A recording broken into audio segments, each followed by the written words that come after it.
Hi guys, my name is Nikhil and you are watching my playlist Excel in Excel.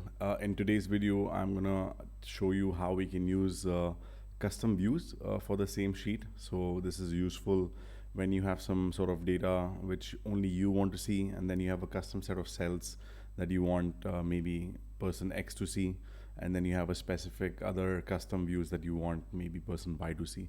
So there's a very easy way when you're presenting your data, and this is very useful sometimes when you have either your customers on a call or sometimes your management on a call.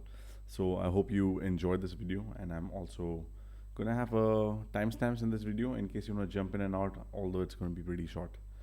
So say for example, this sheet that you see on my screen is my sales data. It has obviously my products and my different categories of products, the dates and so on. But what is also interesting is, we have quantities, unit price, total price, and its cost, right? So this sheet, for example, is good for me. So I can have a look at the price, the sales, the cost, and I want to keep this view as a full view for myself.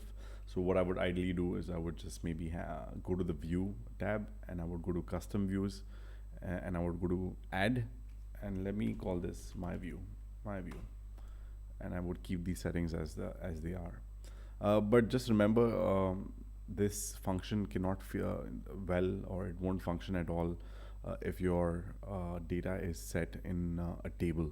So just be aware of that. So obviously this view that you see is mine, and if I'm obviously wanting to show this to the customer, I don't want to show them my cost. So I want this column to be hidden. So I'm going to go ahead and I'm going to hide this column, and I want to go on custom views again. I'm going to add, and I'm going to call this the customer view, and I press enter.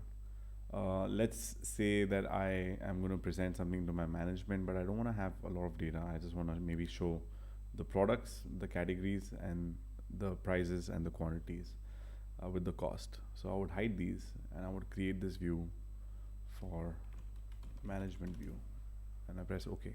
These are just examples. Yeah. So what happens now when I'm obviously presenting the data for the customer, I would maybe show this. I would just go to custom views, I would click what I want to see, and I click show. And if I want to go back to my view, I go to custom views, I click my view, and I click show. And this is a very easy way how you could have different views for your sheet, which might have at times confidential information. And I hope this video helps. If you're liking the content that you're seeing, then please hit that like button and don't forget to subscribe. I will see you very, very soon. This is Nikhil checking out.